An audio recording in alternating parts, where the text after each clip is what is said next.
First, I have heard from many of you about my homily last weekend.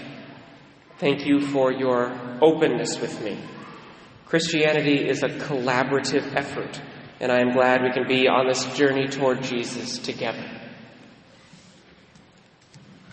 Now, what is the most consequential plane trip you have ever taken? I can think of a lot of fun and exciting plane trips I have taken, like to Mexico, London, and the Holy Land. I can think of lots of important plane trips I have taken, like to Boston to start undergraduate, to Chicago to begin theology studies, or the 2 flights I have taken to attend my grandfather's funerals. But to be honest with you, regarding the most consequential plane trip I have ever taken, the one that has had the most lasting effect on my life, I cannot even remember where I was going. I sat next to a guy, I can't tell you his name, who was a Protestant of some sort, couldn't tell you his denomination, and we chatted for the length of the flight about faith and religion. I cannot even say what he told me exactly, but I regard this as the most consequential flight of my life because before I got on that plane, I was inconsistent about being generous with my income. But when I got off that plane, I was convinced that I needed to give a full 10% of everything I received to God. My vague recollection of the conversation is that he talked about how many blessings he had received in his life, and he associated these blessings very strongly with the fact that he tithed. He talked about good times and hard times, about times when it was easy to give and times when it was difficult, and at every moment he believed that his practice of giving the first 10% away was the reason God had continued to bless him. In hindsight, I have no idea why this conversation had such an effect on me. I have felt very blessed by God my entire life, and I was not looking for additional blessings of any kind. Plus, I knew enough about theology at the time to know that a transactional relationship with God, where we only do something in the hopes that God will reward us, is a pretty shaky foundation for a spiritual life. But despite this, there just seemed to be something about his demeanor, something in his animation when he spoke about tithing that convinced me that he was holy and that somehow his practice of giving had led him to that holiness. So by the time I had finished that flight, a seed was planted in me. I knew that I needed to give away 10% of my income to God. It took me a couple months of hemming and hawing and avoiding it, but I could not shake the conviction. In the spring of 2012, I started giving away the first 10% of everything I received, and since that time, I have never looked back. Why? Why has this practice been so good to me, just as it was so good to the man on this flight? Just as it has been so good to so many people who engage in it. I assure you, tithing has not been good to me because of some connection to Catholic guilt. It is not because I felt bad for my parish or my archdiocese, or because someone made sad puppy dog eyes at me. It is not even because I was particularly impressed with the causes I was supporting. No, I have found great joy in tithing because tithing has brought me an incredible freedom in 2 ways. First, making the decision to tithe has made supporting various causes so much less of a chore. At the end of each year, as I'm reporting my income to the IRS, I take 10% of my pre-tax income and I resolve to give that amount away in the next year. Which means that as I am approached about different causes throughout the year, I no longer feel burdened by the question of whether I am going to give my money away. I have already made the decision to give it away. Instead, the only burden I feel is in determining how to give it away. I feel so much freer to give because I tithe. The second way that tithing has brought me freedom is that since I began tithing, I have felt less and less tempted to be greedy, miserly, or tight with my money. Money is one of the 4 classic idols, along with power, pleasure, and honor. It is very easy for us to become addicted to the accumulation of more and more wealth. But for the 7 years I have been tithing, which I should mention were the leanest economic years of my adult life, where I was living off very small stipend checks and Knights of Columbus support. For the entirety of those 7 years, I have not spent one day worrying about money. By giving away my first 10%, I prevent money from ever becoming my idol. By giving away my first 10%, I remove any power the remaining 90% was ever going to have on me. This, by the way, is what Jesus is talking about in today's gospel.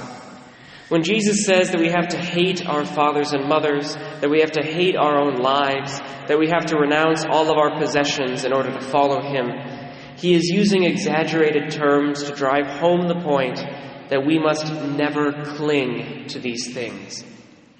We can never allow them to become idols that we love more than Jesus himself. We cannot follow the Lord if we worship our family more than we worship him. We cannot follow the Lord if we worship our lives more than we worship him.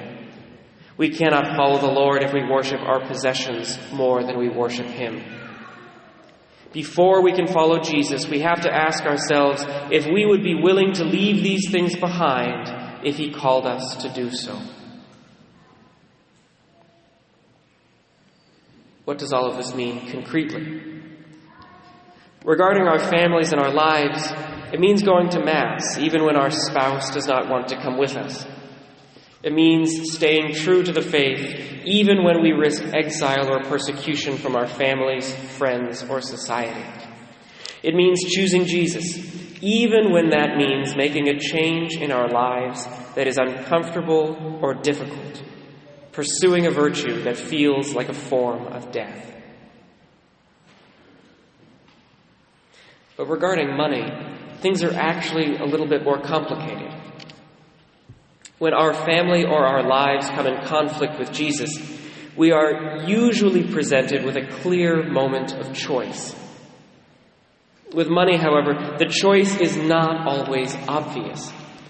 Clinging to our possessions usually does not look like walking away from Jesus or the faith. Clinging to our possessions instead usually has the long-term, harder-to-notice effect of a shriveled heart that no longer feels open to the Lord or to others. And this is why tithing is such an important tool in this battle. Because tithing establishes a practice of regular giving before it becomes a problem. Tithing sets us up for spiritual success.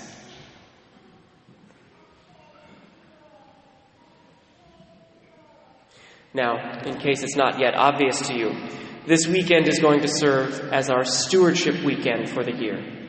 So there are a few practical matters I would like to attend to before we conclude. First, before all else, I want to acknowledge how easy it is to feel nickeled and dimed. On top of the annual needs of the parish and the school, we have multiple diocesan and national second collections, additional missions and ministries that ask for our support, various parish groups doing regular fundraisers, and then all of our personal causes like alma maters and political groups. Every day, someone wants us to write a check. And of course, here at Assumption, we recently completed our Raise the Roof campaign, just in time for us to hear about the upcoming major Archdiocesan capital campaign. You are not alone if you feel overwhelmed.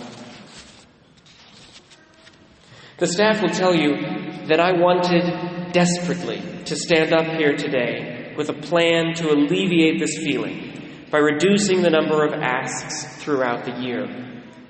I wanted to get rid of the second collections entirely and just write checks for a standard amount from our outreach budget.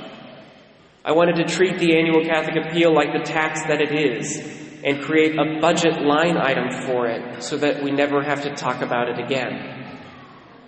I wanted to double our annual maintenance line item so that we could do a better job of budgeting for long-term repairs rather than doing fundraisers for them. But, though I would still like these things to happen in time, I am not going to make promises I can't keep, and our budget is not quite in a place where these things are possible.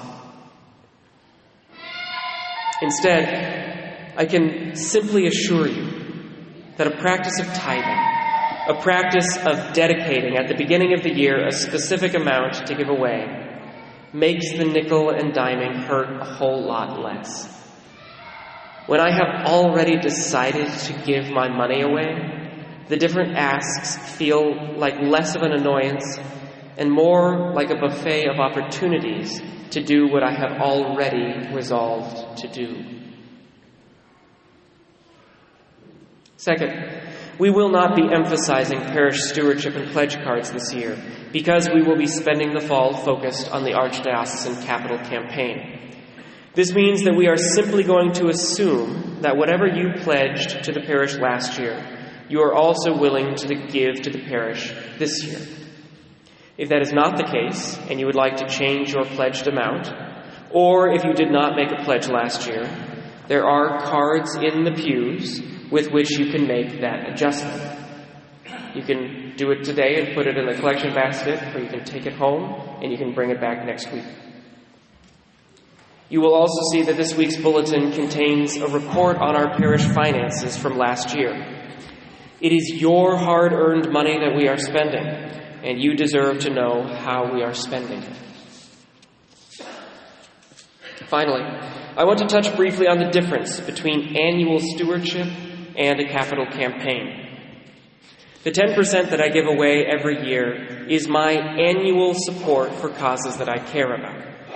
I typically give a third of that money to my parish, a third to the annual Catholic appeal, knowing that some of this money will always come back to my parish, and a third to other worthy causes like Catholic community services and Catholic housing services. A capital campaign, however, is intended to be something extraordinary, beyond my annual stewardship. In the upcoming Archdiocesan campaign, for example, I committed an additional 3% of my annual income to the campaign over the next 3 years. Because these campaigns are intended to be extraordinary, they are also only supposed to happen once every 5 to 10 years. The fact that this new campaign is happening so soon after Raise the Roof is unfortunate, and I am truly sorry about that. We didn't get to dictate the Archdiocesan timeline. It was out of our control. Over the next few months, you will be hearing about the upcoming diocesan campaign. But given that you are probably tired of hearing about campaigns, I want to assure you that even though it is very important, we are not going to let it dominate our spiritual life here at Assumption. You will hear about it once in September, once in October, and twice in November. If we have other fundraising announcements, we will try to limit them to those weekends as well.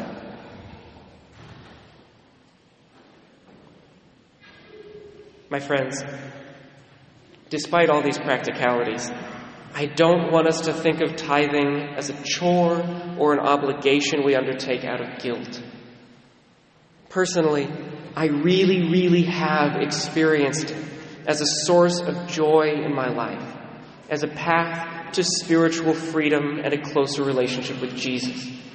And that's exactly what I want you to experience it as well. I'm not going to force you to do it, but I want you to know from the other side, it really is a beautiful experience of the Lord. And everything we do at Assumption is oriented to giving you a beautiful experience of the Lord.